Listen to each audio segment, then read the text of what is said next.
اعوذ باللہ من الشیطان الرجیم بسم اللہ الرحمن الرحیم معزز ناظرین و سامعین السلام علیکم۔ پچھلی ویڈیو میں نے بیان کیا تھا کہ معروف امور جس کا بیان کیا جاتا ہے اس کا وجود ہی نہیں، لیکن ایک ایسی جنس جس کی صفت حور ہے اس کا ذکر پایا جاتا ہے۔ ہمیں یہ کہا جاتا ہے اتنی حوریں ملیں گی، اتنی حوریں ہوں گی، لیکن دیکھو یار، ایک بات غور کرنے کی ہے۔ جیسا کہ پچھلی ویڈیو میں نے کہا تھا، جو بھی نیک عمل کرے گا، قرآن میں اللہ تعالیٰ کا وعدہ ہے، چاہے وہ مرد ہو یا عورت ہو، اور یہ بھی قانون ہے کہ اگر مذکر یا صیغے سے بات کہی گئی ہو تو اس میں وہ عورتیں بھی شامل ہوتی ہیں، کیونکہ نیک عمل کرنے والوں کو نیک عمل تو مردوں نے بھی کرنے ہیں، عورتوں نے بھی کرنے ہیں، اور نیک عمل کی جو جزا ہے وہ مردوں کی ملنی ہے، عورتوں کی ملنی ہے۔ اسی لیے میں نے یہ کہا تھا کہ پورے عورتوں کو بھی ملیں گی، لیکن یہاں یہ بات یاد رکھنے والی ہے، حور جیسا ہمیں بتایا جاتا ہے وہ یہ حور نہیں ہے، یہ ایک اسپیشل قسم ہے جو اللہ تعالیٰ نے پیدا کی ہے۔ وہاں تو ہمیں کہا جاتا ہے نا وہ تمہاری بیویاں ہوں گی، نہیں، یہ ایسی ان میں ایسی کوئی بات نہیں ہے۔ جب میں نے یہ بات کہی تو ایک میری بیٹی یا بہن نے، مجھے یہ نہیں پتا، کیونکہ اگر وہ اپنے کمنٹ سے پہلے برادر، بھائی یا انکل لکھ دیتی تو مجھے پتہ چل جاتا کہ وہ بیٹی ہے یا بہن ہے۔ اس نے سوال یہ کیا کہ آپ بتائیں کہ عورتیں حوروں کا کیا کریں گی؟ سوال تو ٹھیک ہے، پوچھنے والا تھا، اچھا کیا جو پوچھ لیا۔ یہ اس تصور کا نتیجے میں یہ سوال ہے جہاں ہمیں بتایا جاتا ہے کہ ایسی عورتیں ہوں گی، ایسی جو جنتی لوگ ہوں گے وہ ان سے، ان کی بیویاں ہوں گی، ان سے جنسی عمل سر انجام دیں گے، جس کے لیے جب میں نے کہا کہ عورتوں بھی حوریں ملیں گی تو اس کے جواب میں یہ سوال پوچھا گیا کہ عورتیں حوروں کا کیا کریں گی؟ دیکھیے، بات کو سمجھنا ہے، غور کرنا ہے۔ جیسا کہ علامہ اقبال نے کہا ہے، آئین نو سے ڈرنا، طرز کوہن پہ اڑنا، منزل یہی مشکل ہے قوموں کی زندگی میں۔ آئین نو سے ڈرنا، طرز کوہن پہ اڑنا، منزل یہی کٹھن ہے قوموں کی زندگی میں۔ آپ سنتے رہے، ہمارے بڑے بھی سنتے رہے، ہم بھی سنتے رہے، جب ایک بات آئی اس پر غور کرتے ہیں۔ سب سے پہلے ہم دیکھتے ہیں کہ جب اللہ تعالیٰ نے آدم علیہ السلام اور اماں حوا کو کہا کہ تم جنت میں رہو، مختلف روایات ہیں، کچھ روایات میں یہ کہا جاتا ہے کہ وہ 40 سال تک جنت میں رہے، اور کچھ روایات میں 60 سال کا ذکر ہے۔ 40 ہوئے یا 60 ہوئے، ایک لمبا عرصہ ہے، وہاں وہ جنت میں رہے۔ اب میرا یہ سوال ہے، کیا وہ 60 سال یا 40 سال کا جو عرصہ جنت میں حضرت آدم علیہ السلام اور اماں حوا گزرا، کیا انہوں نے جنسی تعلق قائم کیے تھے، یا وہ اس کے بارے میں جانتے تھے؟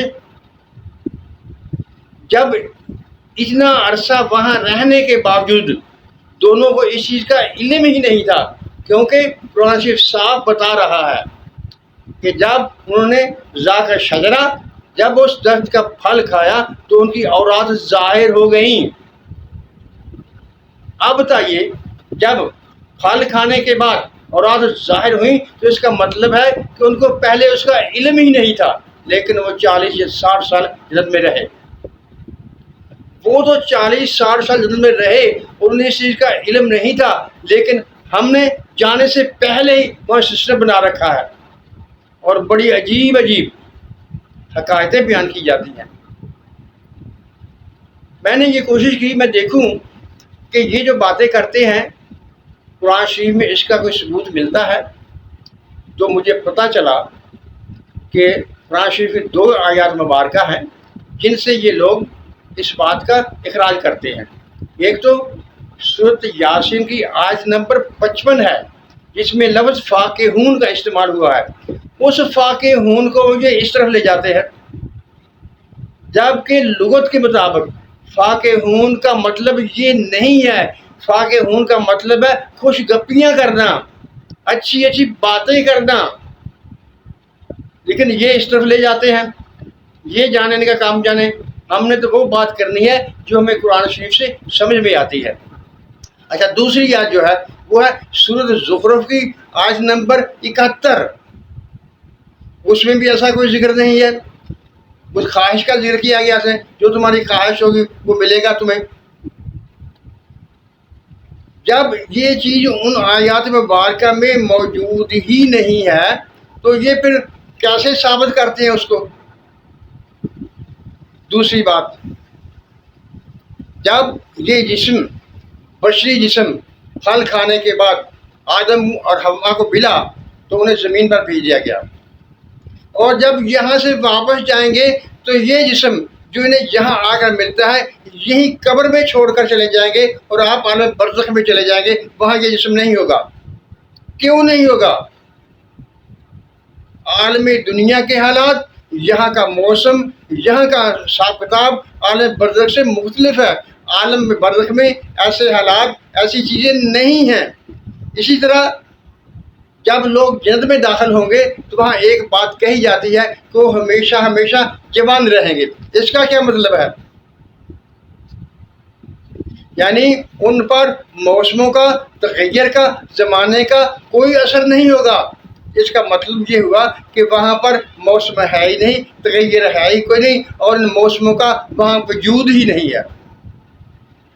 اگر موسموں کا وجود ہی نہیں ہے تو یہ جسم، ہمارا جو خاکی جسم ہے، یہ تو یہاں چھوڑ کے گئے، وہاں کا جسم بھی الگ ہوگا، ویسا ہی ہوگا جیسا کہ آدم اور اما حوا کا تھا اس بشری جسم کے حاصل کرنے سے پہلے۔ جب حاصل کرنے سے پہلے جسم ویسا ہی ہوگا تو جب آدم اور اما حوا وہاں 40 سے 60 سال رہے، انہیں اس چیز کا علم نہیں تھا، اس چیز کا پتہ نہیں تھا، تو کہ ہمارے لیے اور حالات ہوں گے؟ وہی ہوگا۔ وہاں صرف جو حوریں ہوں گی، جن کو میں حوریں کہہ رہا ہوں، وہ ایسی عورتیں ہوں گی جو عورتوں کا بھی دل لگائیں گی، مردوں کا بھی دل لگائیں گی، لیکن وہاں سیکس نہیں ہوگی۔ اب یہاں کچھ لوگ اعتراض کریں گے، احادیث مبارکہ میں موجود ہے، حضور صلی اللہ علیہ وسلم نے ارشاد فرمایا ہوا ہے، بھائی حدیث مبارکہ کا مجھے علم نہیں ہے، میں نے اس کا مطالعہ جس انداز میں نے ادھر مطالعہ کیا ہے اس ادھر میں نے مطالعہ نہیں کیا ہوا۔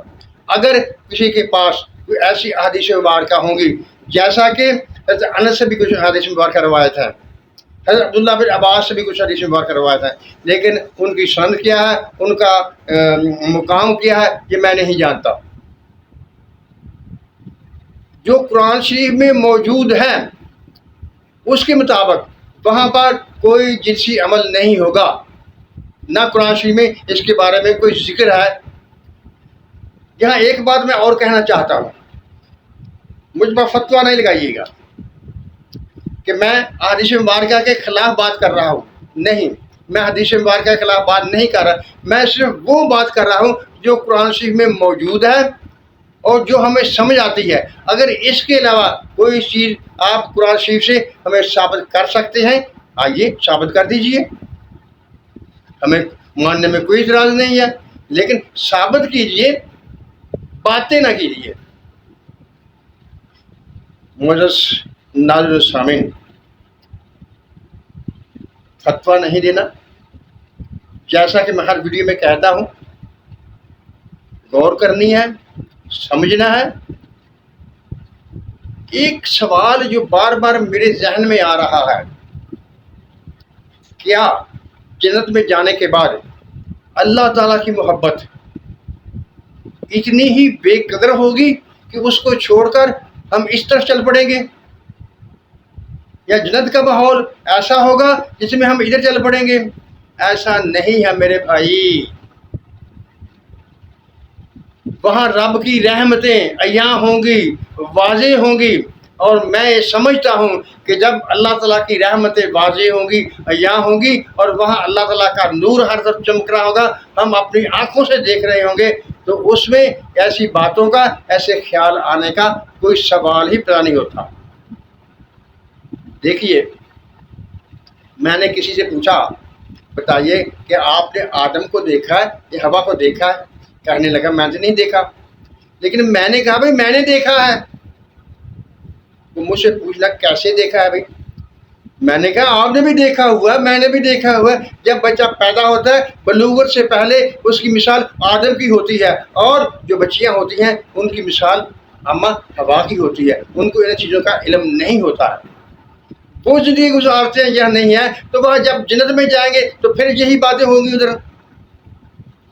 معزز سامعین ناظرین، میرے اس ویڈیو بنانے کا مطلب تھا کہ ایک تو میں اس بہن یا بیٹی کو یہ سمجھا سکوں کہ صرف یہی بات نہیں ہے جو ہم سنتے ہیں، اس کے علاوہ اور بھی بہت سی باتیں ہوتی ہیں۔ دوسرا، اگر کسی صاحب کو قرآن شریف کی ایسی آیات مبارکہ کا علم ہو کہ وہ اس چیز کو ثابت کر سکے کہ جنت میں اس کا وجود ہوگا، تو وہ بھی ہمیں پتہ چل جائے گا، دیکھیں گے ہم۔ لیکن تحقیق کرنا تو ہمارا حق ہے، ہم چاہتے ہیں، میں بھی تحقیق کروں، آپ بھی تحقیق کریں، اور اس کو لوگوں کے سامنے آنا چاہیے۔ اور یہ اس لیے بھی ضروری ہے کہ ملحدین، خدا کو نہ ماننے والے، وہ یہی اعتراض کرتے ہیں یہ کیسی جنت آپ نے بنا رکھی ہے جہاں سوائے شراب و شباب کے کچھ بھی نہیں ہوگا، یہ کیسی جنت ہے؟ کیا خدا نے سب کو اس لیے چھوڑ رکھا ہے ادھر جنت میں؟ معزز ناظرین سامعین، اسی چیز نے مجھے سوچنے پر مجبور کیا، اور میں نے آپ کے سامنے یہ باتیں رکھی ہیں۔ سوچتے ہیں، مجھے بھی دیکھتے ہیں، آپ بھی سوچئے، انشاءاللہ تعالی حق سچ سامنے واضح ہو جائے گا۔